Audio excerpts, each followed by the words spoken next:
Earlier in 2022, I was the guest on the Flower podcast with Scott Shepard. Today is episode number 2 in this series.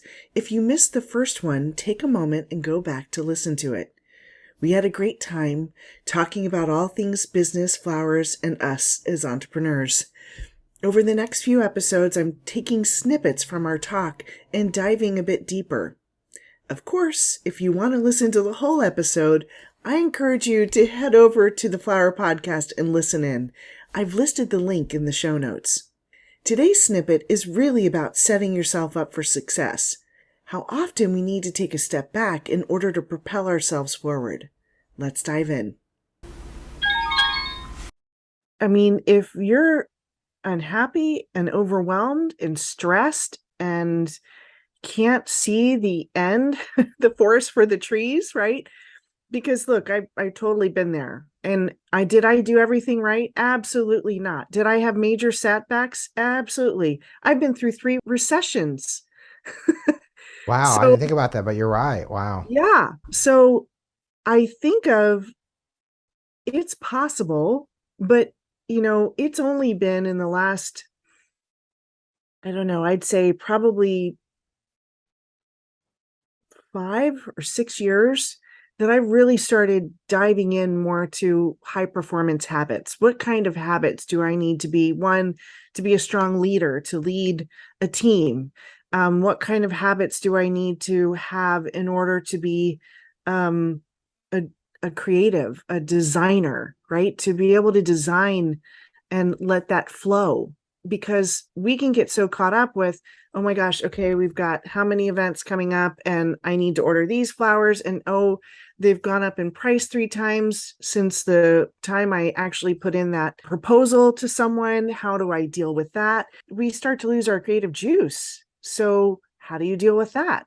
It's about taking the actions, taking time for yourself, realizing that you can set yourself up for success by following a few things and figuring out, first of all, though, where those lapses are happening, and then implementing it to go to the next level.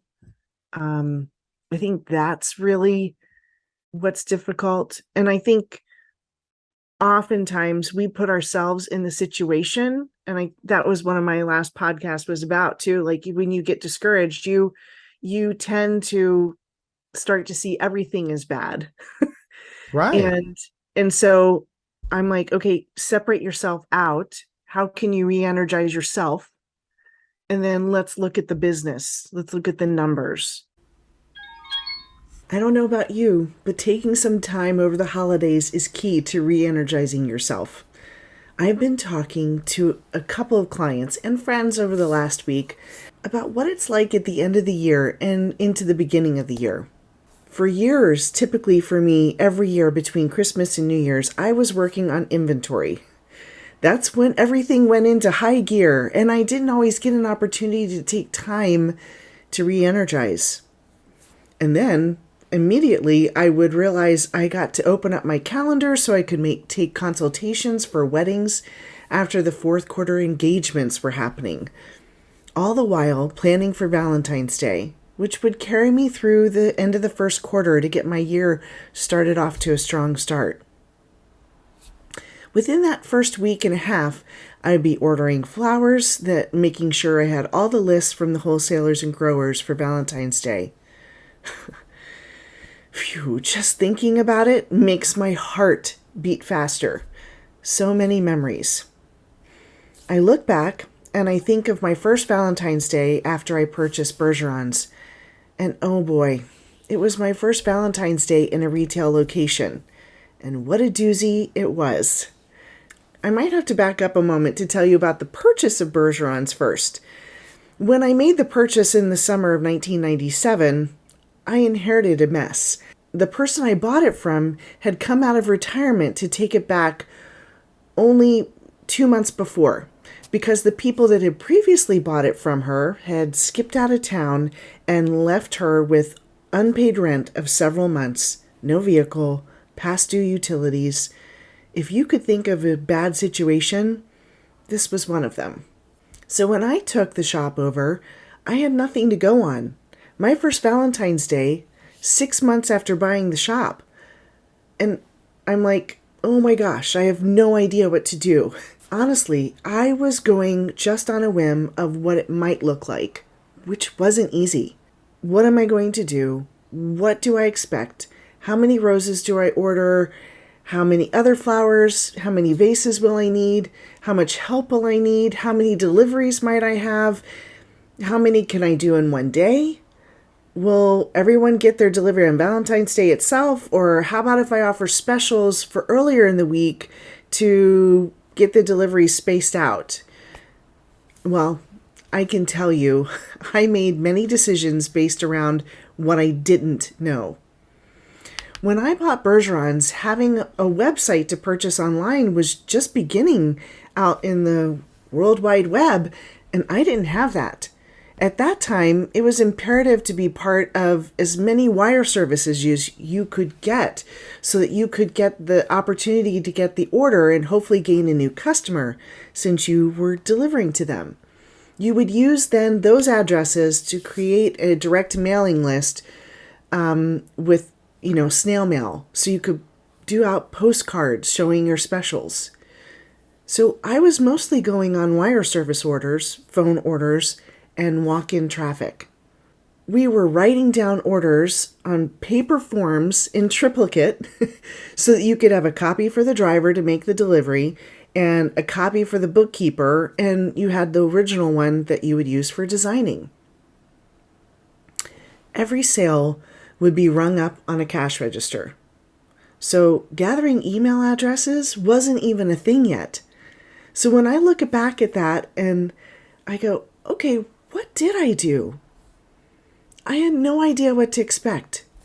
And boy, was I in for a treat. I remember it was just my mom and myself, and one of our family friends came in to help us design. And that was such a blessing. I had a part-time driver who was a retired school teacher. He was my regular driver, and on normal days, he had enough to keep him busy. I had no idea what I was in for. My boyfriend at the time, Greg, now my husband, took off work so that he could help me do deliveries that day too. What happened was enough to make a first-time retail shop owner crawl in a corner and not come out to see the light of day. I couldn't have prepared myself for all that happened. We were overwhelmed with so much business. We had a line out the door most of the day, so much that I wasn't even able to design. Just ring up people's orders, answer the phones, grab flowers for walk-ins right out of the cooler. Meanwhile, all the deliveries were piling up in the back, waiting to go out. We ended up putting the phones on hold so that they would just stop ringing. We put a sign up and locked the front door after 2 p.m. because I had to get flowers designed. All the while, still opening the door when someone approached that had pre-ordered and had a pickup to get. So you can imagine all the people knocking on the door. At 4 p.m., I left the shop with Greg with our van full so that while I was jumping out to make a delivery, he would be mapping out the next stop. Mind you, this was before Google Maps or any GPS or anything like that back then. We had to use maps to route our deliveries. After another trip back to the shop to get more deliveries, we finally delivered the last arrangement at 9 p.m. that night. You can imagine how upset some of the customers were. I even missed some because they had gone out to dinner. I got back to the shop and immediately sat down and started to figure out how many refunds I was going to do for all the deliveries that we made after 5 p.m. I couldn't charge customers for something that wasn't delivered the same day. They wouldn't even come back, right? Same-day delivery was part of my guarantee, which is a whole other topic for another episode. Exhausted, I collapsed and went home that night, realizing I had so many lessons I had learned and that I wouldn't ever let this happen again. So here's what I learned. I learned that moving forward, I get to make a notebook. I get to journal about the holiday And not only just this holiday, I started journaling about every holiday. And what do I mean by journaling? Well, I put down notes like, what did I order? From what wholesaler or grower? How much was it? Meaning, what was the price and what quantity did I order? When it came to roses, what stem lengths and what colors? Then I went and looked at what I offered. How many designs did I offer? What were the price points? And then after the holiday was over, I would go back in and write down how many of each one sold, what sold most, and what type of design was best. I'd add any notes about design or efficiency around designing it, or how it could be improved. Was it priced right? Did I end up putting out more product in that I had recipe'd for? And what about how many of the flowers that I had ordered? Were they good quality? Was something not what I expected? It was, I didn't realize, like with baby's breath, that it would be more of a weighted bunch than a stem count bunch. Limonium was that way too. I didn't expect that. So I had overordered roses that first year. Why? Because it never dawned on me that if I would be able to design the amount of flowers I had ordered.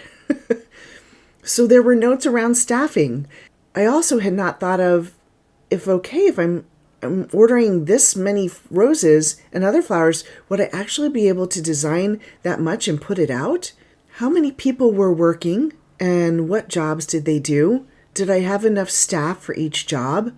Where could I improve the system around doing everything to make it more efficient?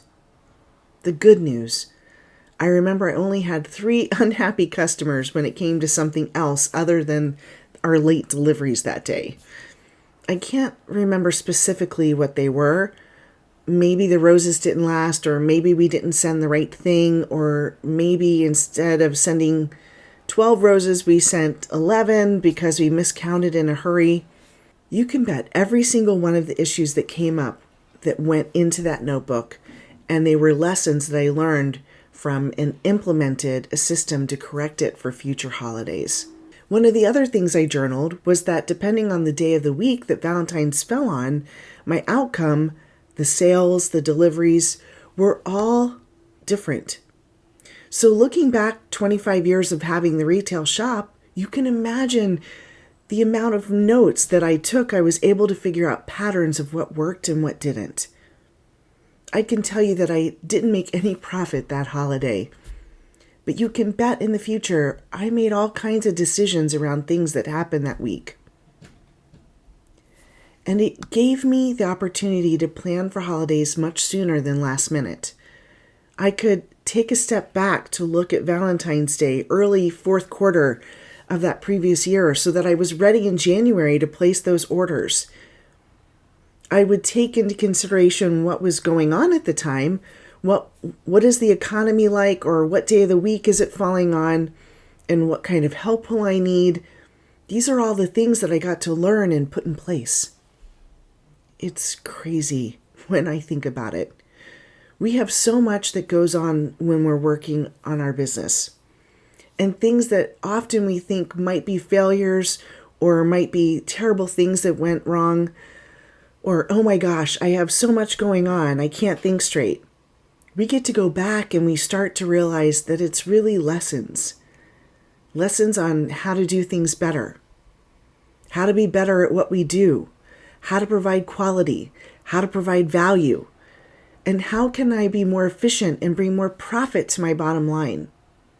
Obviously, not all of you who are listening own a flower shop, but here are the things that I hope you gain from today's episode. You get to think about, what are you doing right now that you could take a step back and look forward? Take a step back and just take 10 minutes, an hour, or half a day to start to prepare that strategy that's going to propel you forward this year. Where are the ways that you can make business stronger, simpler, more efficient, and reduce the cost so that you can have more profit? I look at what's happening in the economy, and I realize that things could get tougher. So the thoughts that come up are, how am I going to stick around? What is it that I need to do that's going to help me adapt to whatever's going to happen this year? And give me the resilience to bounce back, whatever hits, and the tenacity to stick with the business that I've built. That's what's important. That's what makes you stronger.